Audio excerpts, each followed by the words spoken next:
ഓം ശാന്തി 22/7/2025 പ്രഭാതമുരളി. മധുരമായ കുട്ടികളെ, നിങ്ങളുടെ പഠിപ്പിന്റെ അടിസ്ഥാനം പവിത്രതയാണ്. പവിത്രതയുണ്ടെങ്കിൽ യോഗത്തിന് മൂർച്ചയുണ്ടാകും. യോഗത്തിന് മൂർച്ചയുണ്ടെങ്കിൽ വാക്കുകളിൽ ശക്തിയുണ്ടാകും. ചോദ്യം: നിങ്ങൾ കുട്ടികൾക്കിപ്പോൾ പൂർണമായും ഏതു പ്രയത്നമാണ് ചെയ്യേണ്ടത്? ഉത്തരം: തലയിൽ വികർമ്മത്തിന്റെ ഭാരം എന്താണോ ഉള്ളത് അതിനെ ഇറക്കുന്നതിനുള്ള പരിപൂർണ പ്രയത്നം ചെയ്യണം. ബാബയുടേതായി മാറിയിട്ട് എന്തെങ്കിലും വികർമ്മം ചെയ്താൽ വളരെ വലിയ വീഴ്ചയുണ്ടാകും. ബികെയെ നിന്ദിച്ചാൽ, എന്തെങ്കിലും ബുദ്ധിമുട്ടുണ്ടാക്കിയെങ്കിൽ വളരെ വലിയ പാപമായി തീരും. പിന്നീട് ജ്ഞാനം കേൾക്കുന്നതുകൊണ്ടോ കേൾപ്പിക്കുന്നതുകൊണ്ടോ ഒരു പ്രയോജനവുമില്ല. ഓം ശാന്തി. ആത്മീയ അച്ഛൻ കുട്ടികൾക്ക് മനസ്സിലാക്കി തരികയാണ്. അതായത് നിങ്ങൾക്ക് പതീതത്തിൽ നിന്നും പാവനമായി പാവന ലോകത്തിന്റെ അധികാരിയായി എങ്ങനെ മാറാൻ സാധിക്കും? പാവന ലോകത്തെ സ്വർഗം അഥവാ വിഷ്ണുപുരി, ലക്ഷ്മി നാരായണന്റെ രാജ്യം എന്നാണ് പറയുന്നത്. വിഷ്ണു അർത്ഥം ലക്ഷ്മി നാരായണന്റെ ചിത്രം കമ്പൈൻഡായി ഇങ്ങനെ ഉണ്ടാക്കിയതാണ്. അതിനാലാണ് മനസ്സിലാക്കി തരുന്നത്. അല്ലാതെ വിഷ്ണുവിന്റെ പൂജ ചെയ്യുന്ന സമയത്ത് ഇതാരാണ് എന്ന് മനസ്സിലാക്കാൻ സാധിക്കില്ല. മഹാലക്ഷ്മിയുടെ പൂജ ചെയ്യുന്നുണ്ട്, പക്ഷേ ഇതാരാണ് എന്നത് അറിയില്ല. ബാബ ഇപ്പോൾ നിങ്ങൾ കുട്ടികൾക്ക് ഭിന്ന ഭിന്ന രീതികളിൽ മനസ്സിലാക്കി തരികയാണ്. നല്ല രീതിയിൽ ധാരണ ചെയ്യൂ. പരമാത്മാവിന് എല്ലാം അറിയാം എന്ന് ചിലർ കരുതുന്നുണ്ട്. നമ്മൾ നല്ലതും മോശവുമായി എന്തെല്ലാം ചെയ്യുന്നുവോ അതെല്ലാം അറിയാം എന്ന് കരുതുന്നു. ഇപ്പോൾ ഇതിനെ അന്ധവിശ്വാസത്തോടെയുള്ള ഭാവം എന്നേ പറയൂ. ഭഗവാന് ഈ കാര്യങ്ങളൊന്നും അറിയുകയേയില്ല. നിങ്ങൾ കുട്ടികൾക്കറിയാം, ഭഗവാൻ പതീതരെ പാവനമാക്കി മാറ്റുന്നവനാണ്. പാവനമാക്കി മാറ്റി സ്വർഗത്തിന്റെ അധികാരി ആക്കുന്നു. പിന്നീട് ആര് നല്ല രീതിയിൽ പഠിച്ചോ അവർ ഉയർന്ന പദവി നേടും. എല്ലാവരുടെയും മനസ്സ് അറിയുന്നയാളാണ് ഭഗവാൻ എന്ന് കരുതരുത്. എങ്കിൽ ഇതിനെ അവിവേകം എന്നാണ് പറയുക. മനുഷ്യർ എന്ത് കർമ്മം ചെയ്യുന്നുവോ അത് നല്ലതായാലും മോശമായാലും അതിന്റെ ഫലം ഡ്രാമയനുസരിച്ച് അവർക്ക് ലഭിക്കുക തന്നെ ചെയ്യും. ഇതിൽ ബാബയ്ക്ക് ഒരു ബന്ധവുമില്ല. ബാബയ്ക്ക് എല്ലാം അറിയാമല്ലോ എന്ന ചിന്ത ഒരിക്കലും വരരുത്. വികാരത്തിലേക്ക് പോയി പാപകർമ്മങ്ങൾ ചെയ്ത് പിന്നെ ഇവിടേക്ക് അഥവാ സെന്ററിലേക്ക് വരുന്ന ഒരുപാട് പേരുണ്ട്. ബാബയ്ക്കറിയാമല്ലോ എന്ന് കരുതുന്നു. പക്ഷെ ബാബ പറയുന്നു, ഞാൻ ഈ ജോലി ചെയ്യുന്നില്ല. എല്ലാം അറിയുന്നയാൾ എന്ന വാക്ക് തന്നെ തെറ്റാണ്. നിങ്ങൾ ബാബയെ വന്ന് പതീതത്തിൽ നിന്ന് പാവനമാക്കി മാറ്റൂ, സ്വർഗത്തിന്റെ അധികാരിയാക്കി മാറ്റൂ എന്ന് പറഞ്ഞ് വിളിക്കുന്നു. എന്തുകൊണ്ടെന്നാൽ ജന്മജന്മാന്തരങ്ങളിലെ വളരെയധികം പാപം തലയിലുണ്ട്. ഈ ജന്മത്തിലേതുമുണ്ട്. ഈ ജന്മത്തിലെ പാപങ്ങൾ പറയാറുമുണ്ട്. പാവനമായി മാറുന്നത് വളരെ ബുദ്ധിമുട്ടാകുന്ന തരത്തിലുള്ള ഒരുപാട് പാപങ്ങൾ ചെയ്തവരും ഒരുപാട് പേരുണ്ട്. മുഖ്യമായത് പാവനമായി മാറുക എന്ന കാര്യമാണ്. പഠിപ്പ് വളരെ സഹജമാണ്. പക്ഷെ വികർമ്മങ്ങളുടെ ഭാരം എങ്ങനെ ഇറക്കാം, ഇതിൽ പ്രയത്നിക്കണം. ഇങ്ങനെയും വളരെയധികം ആളുകളുണ്ട്. ഒരുപാട് പാപം ചെയ്യുന്നു, വളരെയധികം ഡിസർവീസ് ചെയ്യുന്നു. ബ്രഹ്മകുമാരീസ് ആശ്രമത്തിന് ബുദ്ധിമുട്ടുണ്ടാക്കാൻ ശ്രമിക്കുന്നു. ഇതിലൂടെ വളരെ വലിയ പാപമുണ്ടാകും. ഈ പാപം ജ്ഞാനം നൽകുന്നതിലൂടെ ഇല്ലാതാവില്ല. പാപം ഇല്ലാതാകുന്നത് യോഗത്തിലൂടെയാണ്. ആദ്യം യോഗത്തിനുള്ള പൂർണ്ണ പുരുഷാർത്ഥം ചെയ്യണം. അപ്പോൾ ആരിലെങ്കിലും അമ്പ് തറയ്ക്കാനും സാധിക്കും. ആദ്യം പവിത്രമാകണം. യോഗമുണ്ടാകണം. അപ്പോഴേ വാണിക്ക് മൂർച്ചയുണ്ടാകൂ. ഇല്ലെങ്കിൽ ആർക്കെത്ര മനസ്സിലാക്കി കൊടുത്താലും ആരുടെയും ബുദ്ധിയിൽ കയറില്ല. അമ്പ് ലക്ഷ്യത്തിലെത്തില്ല. ജന്മജന്മാന്തരങ്ങളിലെ പാപമുണ്ടല്ലോ. ഇപ്പോൾ എന്ത് പാപമാണോ ചെയ്യുന്നത് അത് ജന്മജന്മാന്തരങ്ങളിലെ പാപങ്ങളെക്കാളും കൂടുതലാകും. അതിനാലാണ് പാടുന്നത് സദ്ഗുരുവിന്റെ നിന്ദകൻ. ഇത് സത്യമായ അച്ഛൻ, സത്യമായ ടീച്ചർ, സദ്ഗുരുവാണ്. ബാബ പറയുന്നു, BKയുടെ നിന്ന ചെയ്യിക്കുന്നവരുടെ പാപവും വളരെ കൂടുതലാണ്. ആദ്യം സ്വയം പാവനമായി മാറൂ. ചിലർക്ക് മനസ്സിലാക്കി കൊടുക്കാൻ വളരെ താൽപര്യമുണ്ടാകും. യോഗം കാശിനു പോലുമില്ല. ഇതിലൂടെ എന്ത് ഗുണമാണ്? ബാബ പറയുന്നു, മുഖ്യമായ കാര്യം ഓർമ്മയിലൂടെ പാവനമായി മാറുക എന്നതാണ്. വിളിക്കുന്നതും പാവനമാക്കി മാറ്റണം എന്ന് പറഞ്ഞാണ്. ബാബയെ നിങ്ങൾ എത്ര ഓർമ്മിക്കുന്നുവോ അത്രയും പാപം ഇല്ലാതാകും. ഇവർ വളരെയധികം ഓർമ്മിക്കുന്നുണ്ട്, ഇവർ കുറച്ചേ ഓർമ്മിക്കുന്നുള്ളൂ എന്നത് ബാബയ്ക്കറിയാമെന്നല്ല. തന്റെ ചാർട്ട് സ്വയം തന്നെ നോക്കണം. ബാബ പറഞ്ഞിട്ടുണ്ട്, ഓർമ്മയിലൂടെ വികർമ്മം വിനാശമാകൂ. ബാബയും നിങ്ങളോട് തന്നെയാണ് പറയുന്നത്. അതായത് എത്ര ഓർമ്മിച്ചു. പെരുമാറ്റത്തിലൂടെയും അറിയാൻ കഴിയും. ഓർമ്മയില്ലാതെ പാപം ഇല്ലാതാകില്ല. പ്രധാന കാര്യം പാവനമായി മാറുക എന്നതാണ്. ബാബ പറയുന്നു, എന്റേതായി മാറിയെങ്കിൽ ഒരു പാപവും ചെയ്യരുത്. ഇല്ലെങ്കിൽ വളരെ വലിയ വീഴ്ചയുണ്ടാകും. എനിക്ക് നല്ല പദവി പ്രാപ്തമാക്കാൻ സാധിക്കും എന്ന് പ്രതീക്ഷ വയ്ക്കാൻ പോലും സാധിക്കില്ല. പ്രദർശിനികളിൽ ഒരുപാട് പേർക്ക് മനസ്സിലാക്കി കൊടുത്തു കഴിഞ്ഞാൽ ഞാൻ ഒരുപാട് സേവനം ചെയ്തു എന്ന് പറഞ്ഞ് സന്തോഷിക്കുന്നു. പക്ഷെ ബാബ പറയുന്നു, ആദ്യം നിങ്ങൾ പാവനമായി മാറൂ. ബാബയെ ഓർമ്മിക്കൂ. ഓർമ്മയിൽ വളരെയധികം പേർ പരാജയപ്പെടുന്നു. ജ്ഞാനം വളരെ സഹജമാണ്. കേവലം 84 ജന്മങ്ങളെ അറിയണം. ആ പഠിപ്പിൽ എത്ര പുസ്തകങ്ങൾ പഠിക്കുന്നു, പരിശ്രമിക്കുന്നു, സമ്പാദിക്കുന്നുണ്ടോ? പഠിച്ചു പഠിച്ച് മരിച്ചുപോയാൽ പഠിപ്പ് അവസാനിച്ചു. നിങ്ങൾ കുട്ടികൾ എത്ര ഓർമ്മിക്കുന്നുവോ അത്രയും ധാരണ ഉണ്ടാകും. പവിത്രമായി മാറുന്നില്ല. പാപം വിനാശമാക്കുന്നില്ല എങ്കിൽ വളരെയധികം ശിക്ഷകൾ അനുഭവിക്കേണ്ടതായി വരും. നമ്മുടെ ഓർമ്മ ബാബയിൽ എത്തുന്നുണ്ട് എന്നല്ല. ബാബ എന്ത് ചെയ്യാനാണ്?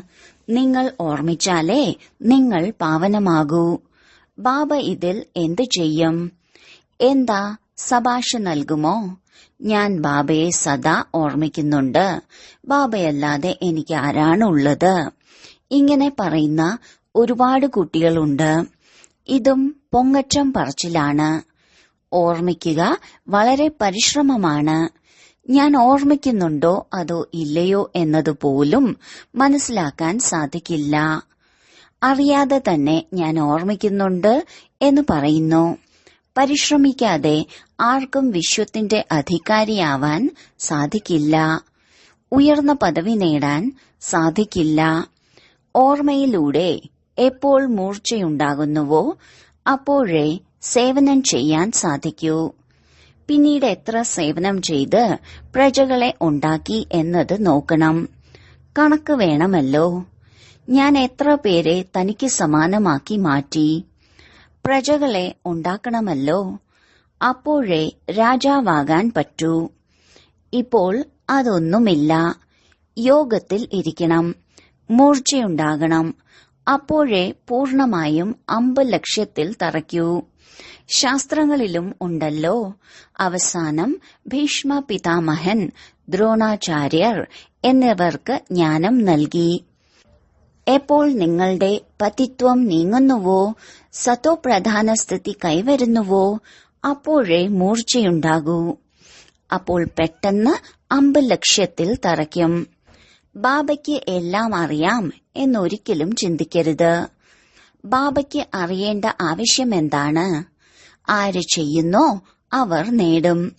ബാബ സാക്ഷിയായി നോക്കിക്കൊണ്ടിരിക്കുന്നു. ബാബയ്ക്കെഴുതും, നമ്മൾ ഇന്ന സ്ഥലത്ത് പോയി സേവനം ചെയ്തു. ബാബ ചോദിക്കും, ആദ്യം നിങ്ങൾക്ക് ഓർമ്മയുടെ യാത്ര ചെയ്യാൻ താൽപര്യമുണ്ടോ?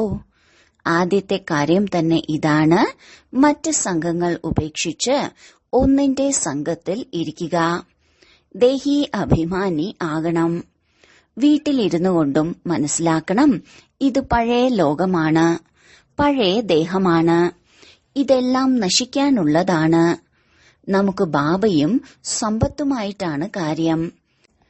വീട്ടിലിരിക്കണ്ട, ആരോടും സംസാരിക്കണ്ട എന്നല്ല ബാബ പറയുന്നത്. ബാബയോട് ചോദിക്കും, വിവാഹത്തിന് പോകട്ടെ? ബാബ പറയും, തീർച്ചയായും പോകൂ. അവിടെ ചെന്നും സേവനം ചെയ്യൂ. ബുദ്ധിയോഗം ശിവബാബയുമായിട്ടാവണം. ജന്മജന്മാന്തരങ്ങളിലെ പാപം ഓർമ്മയുടെ ബലത്തിലൂടെ ഇല്ലാതാവൂ. അഥവാ ഇവിടെയും വികർമ്മം ചെയ്യുകയാണെങ്കിൽ വളരെയധികം ശിക്ഷകൾ അനുഭവിക്കേണ്ടതായി വരും. പാവനമായി മാറി മാറി പിന്നീട് വികാരത്തിലേക്ക് വീണാൽ മരിച്ചു. തീർത്തും കഷ്ണം കഷ്ണമായി മാറും. ശ്രീമതത്തിലൂടെ നടക്കാതെ വളരെയധികം നഷ്ടം ഉണ്ടാക്കുന്നു. ഓരോ ചുവടിലും ശ്രീമതം ആവശ്യമാണ്. യോഗം ചെയ്യാൻ പറ്റാത്ത തരത്തിലുള്ള പാപങ്ങളാണ് ചെയ്യുന്നത്. ഓർമ്മിക്കാൻ പറ്റില്ല. ആരോടെങ്കിലും ചെന്ന് പറയും, ഭഗവാൻ വന്നിരിക്കുന്നു, അവരിൽ നിന്ന് സമ്പത്ത് എടുക്കൂ. അപ്പോൾ അവർ അംഗീകരിക്കില്ല, അമ്പ് തറക്കില്ല. ബാബ പറഞ്ഞിട്ടുണ്ട്, ഭക്തരെ ജ്ഞാനം കേൾപ്പിക്കൂ. വ്യർത്ഥം ആർക്കും നൽകരുത്, ഇല്ലെങ്കിൽ കൂടുതൽ നിന്ന ചെയ്യിക്കും. പല കുട്ടികളും ബാബയോട് ചോദിക്കുന്നു, ബാബ, ഞങ്ങൾക്ക് ദാനം നൽകുന്ന ശീലമുണ്ട്. ഇപ്പോഴാണെങ്കിൽ ജ്ഞാനത്തിലേക്ക് വന്നു, ഇനി എന്ത് ചെയ്യണം? ബാബ വഴി പറഞ്ഞു തരുന്നു, കുട്ടികളെ, പാവങ്ങൾക്ക് ദാനം നൽകുന്നവർ ഒരുപാടുണ്ട്. പാവങ്ങളാരും വിശന്നു മരിക്കുന്നില്ല. യാചകരുടെ പക്കൽ ഒരുപാട് പൈസയുണ്ടാകും. അതിനാൽ ഈ കാര്യങ്ങളിൽ നിന്നെല്ലാം നിങ്ങളുടെ ബുദ്ധി വേറിടണം. ദാനം ചെയ്യുന്ന കാര്യത്തിലും വളരെ ശ്രദ്ധ വേണം. വളരെയധികം പേർ ഇങ്ങനെയുള്ള കാര്യങ്ങളാണ് ചെയ്യുന്നത്, ചോദിക്കുകയേ വേണ്ട. പക്ഷെ എന്നിട്ടും തന്റെ തലയിലെ ഭാരം വർദ്ധിക്കുകയാണെന്ന് സ്വയം മനസ്സിലാക്കുന്നില്ല. ജ്ഞാനമാർഗം കളിതമാശയ്ക്കുള്ള മാർഗമല്ല. ബാബയോടൊപ്പം ധർമ്മരാജനുമുണ്ട്. ധർമ്മരാജനിൽ നിന്ന് വളരെയധികം അടി കൊള്ളേണ്ടി വരും. അവസാനം ധർമ്മരാജൻ കണക്ക് പുസ്തകം എടുക്കുമ്പോൾ അറിയാൻ കഴിയും എന്ന് പറയാറുണ്ടല്ലോ. ജന്മജന്മാന്തരങ്ങളിലേക്കുള്ള ശിക്ഷ അനുഭവിക്കുന്നതിന് സമയം എടുക്കില്ല. ബാബ കാശി കൽവട്ടിന്റെ ഉദാഹരണവും മനസ്സിലാക്കി തന്നു. അത് ഭക്തിമാർഗമാണ്, ഇത് ജ്ഞാനമാർഗമാണ്. മനുഷ്യരെ പോലും ബലി നൽകുന്നു. ഇതും ഡ്രാമയിൽ ഉള്ളതാണ്. ഈ കാര്യങ്ങൾ മുഴുവൻ അറിയണം. ഈ ഡ്രാമ എന്തിനാണുണ്ടാക്കിയത്? ചക്രത്തിലേക്ക് കൊണ്ടുവന്നത് എന്തിനാണ്? അങ്ങനെയല്ല, ചക്രത്തിൽ വന്നുകൊണ്ടേയിരിക്കും. ഇത് അനാദിയായ ഡ്രാമയല്ലേ? ചക്രത്തിൽ വരുന്നില്ലെങ്കിൽ ലോകം തന്നെ ഉണ്ടാവില്ല, മോക്ഷം ഉണ്ടാകുന്നില്ല. മുഖ്യമായവർക്കും മോക്ഷം ലഭിക്കുകയില്ല. 5000 വർഷങ്ങൾക്ക് ശേഷം വീണ്ടും ഇതേപോലെ ചക്രം കറങ്ങും. ഇത് ഡ്രാമയല്ലേ? ആർക്കെങ്കിലും മനസ്സിലാക്കി കൊടുക്കുന്നതിലൂടെ, മുരളി വായിക്കുന്നതിലൂടെ മാത്രം പദവി ലഭിക്കില്ല. ആദ്യം പതീതത്തിൽ നിന്നും പാവനമായി മാറണം. ബാബയ്ക്കെല്ലാം അറിയാമല്ലോ എന്നല്ല. ബാബ അറിഞ്ഞാലും എന്തു ചെയ്യും? ആദ്യം നിങ്ങളുടെ ആത്മാവാണ് അറിയുന്നത്. ശ്രീമതത്തിലൂടെ ഞാൻ എന്താണ് ചെയ്യുന്നത്? എത്രത്തോളം ബാബയെ ഓർമ്മിക്കുന്നുണ്ട്? ബാബയിരുന്ന് എല്ലാം അറിഞ്ഞു. ഇതിലൂടെ എന്ത് ഉപകാരമാണ്? നിങ്ങൾ എന്തെല്ലാം ചെയ്യുന്നോ അതിനനുസരിച്ച് നിങ്ങൾ നേടും. ബാബ നിങ്ങളുടെ കർമ്മങ്ങളുടെയും സേവനത്തിലൂടെയും മനസ്സിലാക്കും, ഈ കുട്ടി നല്ല സേവനം ചെയ്യുന്നുണ്ട്. ഇന്നയാൾ ബാബയുടേതായി മാറിയിട്ട് വളരെയധികം വികർമ്മം ചെയ്തുവെങ്കിൽ അവരുടെ മുരളിയിൽ മൂർച്ചയുണ്ടാവില്ല. ഈ ജ്ഞാനം വാളാണ്. ഇതിൽ ഓർമ്മയുടെ ബലമാകുന്ന മൂർച്ച വേണം. യോഗബലത്തിലൂടെ നിങ്ങൾ വിശ്വത്തിനുമേൽ വിജയം പ്രാപ്തമാക്കുന്നു. ബാക്കി ജ്ഞാനത്തിലൂടെ പുതിയ ലോകത്തിൽ ഉയർന്ന പദവി നേടും. ആദ്യം പവിത്രമായി മാറണം. പവിത്രമായി മാറാതെ ഉയർന്ന പദവി നേടാൻ പറ്റില്ല. ഇവിടെ വരുന്നത് നരനിൽ നിന്ന് നാരായണനായി മാറാനാണ്. പതിതർക്ക് നരനിൽ നിന്ന് നാരായണനായി മാറാൻ കഴിയുമോ? പാവനമായി മാറുന്നതിനുള്ള യുക്തി പൂർണമായും വേണം. വിശേഷപ്പെട്ട കുട്ടികൾ ആരാണോ സെന്റർ പരിപാലിക്കുന്നത് അവർക്ക് വളരെയധികം പരിശ്രമിക്കണം. ഇത്രയും പരിശ്രമം ചെയ്യുന്നില്ല. അതിനാൽ ആ മൂർച്ച വരുന്നില്ല, ലക്ഷ്യത്തിലെത്തുന്നില്ല. ഓർമ്മയുടെ യാത്ര എവിടെ? പ്രദർശിനികളിൽ ഒരുപാട് പേർക്ക് മനസ്സിലാക്കി കൊടുക്കുക മാത്രം ചെയ്യുന്നു. ആദ്യം ഓർമ്മയിലൂടെ പവിത്രമായി മാറണം, പിന്നെയാണ് ജ്ഞാനം. പാവനമായി മാറിയാൽ ജ്ഞാനത്തിന്റെ ധാരണ ഉണ്ടാകും. പതിതർക്ക് ധാരണ ഉണ്ടാവുകയില്ല. മുഖ്യ സബ്ജക്റ്റ് ഓർമ്മയുടേതാണ്. ആ പഠിപ്പിലും സബ്ജക്ട്സ് ഉണ്ടാവുമല്ലോ. നിങ്ങളുടെ മുന്നിൽ BK ആവുന്നു, പക്ഷെ ബ്രഹ്മകുമാരനും കുമാരിയുമാവുക, സഹോദരി സഹോദരനാവുക എന്നത് അമ്മായിയുടെ വീട്ടിൽ പോകുന്നത് പോലെയല്ല. പറയാൻ വേണ്ടി മാത്രം ആവരുത്. ദേവതയായി മാറുന്നതിന് ആദ്യം പവിത്രമായി മാറണം, പിന്നീടാണ് പഠിപ്പ്. പഠിപ്പ് മാത്രമേ ഉള്ളൂ. പവിത്രമായി മാറുന്നില്ല എങ്കിൽ ഉയർന്ന പദവി നേടാൻ സാധിക്കില്ല. ആത്മാവ് പവിത്രമാകണം. പവിത്രമാണെങ്കിലേ പവിത്ര ലോകത്തിൽ ഉയർന്ന പദവി നേടാൻ സാധിക്കൂ. പവിത്രതയ്ക്കാണ് ബാബ പ്രാധാന്യം നൽകുന്നത്. പവിത്രതയില്ലാതെ ആർക്കും ജ്ഞാനം ദാനം നൽകാൻ സാധിക്കില്ല. ബാക്കി ഒന്നും ബാബ കാണുന്നില്ല. സ്വയം ഇരിക്കുന്നുണ്ടല്ലോ. എല്ലാ കാര്യങ്ങളും മനസ്സിലാക്കി തരുന്നു. ഭക്തിമാർഗത്തിൽ ഭാവനയ്ക്കുള്ള ഫലം ലഭിക്കുന്നു. അതും ഡ്രാമയിൽ ഉള്ളതാണ്. ശരീരമില്ലാതെ ബാബ എങ്ങനെ സംസാരിക്കും? എങ്ങനെ കേൾക്കും? ആത്മാവിന് ശരീരമുണ്ട്. അതിനാലാണ് കേൾക്കുന്നത്, സംസാരിക്കുന്നത്. എനിക്ക് ശരീരമേ ഇല്ല, പിന്നെ ഞാൻ എങ്ങനെ കേൾക്കും? എങ്ങനെ അറിയും? ഞാൻ വികാരത്തിലേക്ക് പോകുന്നത് ബാബയ്ക്കറിയാം എന്ന് കരുതുന്നു. അഥവാ അറിയുന്നില്ലെങ്കിൽ ഭഗവാനാണ് എന്നത് തന്നെ അംഗീകരിക്കില്ല. ഇങ്ങനെയും വളരെ പേരുണ്ട്. ബാബ പറയുന്നു, ഞാൻ വന്നത് നിങ്ങൾക്ക് പാവനമായി മാറുന്നതിനുള്ള വഴി പറഞ്ഞു തരാനാണ്. സാക്ഷിയായി കാണുന്നു. കുട്ടികളുടെ പെരുമാറ്റത്തിൽ നിന്നും അറിയാൻ കഴിയും ഇത് സൽപുത്രനാണോ അതോ കുപുത്രനാണോ. സേവനത്തിന്റെ തെളിവും വേണം. ഇതുമറിയാം. ആര് ചെയ്യുന്നോ അവർ നേടും. ശ്രീമതത്തിലൂടെ നടക്കുന്നുവെങ്കിൽ ശ്രേഷ്ഠമായി മാറും. നടക്കുന്നില്ലെങ്കിൽ സ്വയം മോശമായി വീണുപോകും. ഏത് കാര്യമുണ്ടെങ്കിലും വ്യക്തമായി ചോദിക്കൂ. ഇത് പാപാത്മാക്കളുടെ ലോകമാണ്. സത്യുഗമാണ് പുണ്യാത്മാക്കളുടെ ലോകം. ഇത് സംഗമമാണ്. ആരെങ്കിലും ഡള്ളാണെങ്കിൽ ധാരണ ചെയ്യാൻ സാധിക്കില്ല. ബാബയെ ഓർമ്മിക്കാൻ സാധിക്കില്ല. പിന്നീട് വളരെ വൈകിപ്പോകും. വൈക്കോൽ കൂനയ്ക്ക് തീ പിടിക്കും. പിന്നെ ഓർമ്മിക്കാനും സാധിക്കില്ല. ആ സമയത്ത് അയ്യോ അയ്യോ എന്ന നിലവിളി മുഴങ്ങും. വളരെയധികം ദുഃഖങ്ങളുടെ പർവ്വതം തന്നെ വീഴാനുണ്ട്. എനിക്കെന്റെ രാജ്യഭാഗ്യം ബാബയിൽ നിന്നും എടുക്കണം എന്ന ചിന്ത വേണം. ദേഹാഭിമാനത്തെ ഉപേക്ഷിച്ച് സേവനത്തിൽ മുഴുകണം. മംഗളകാരിയായി മാറണം. ധനത്തെ വ്യർത്ഥമാക്കരുത്. ആരാണോ യോഗ്യരല്ലാത്തത് അങ്ങനെയുള്ള പതിതർക്ക് ദാനം നൽകരുത്.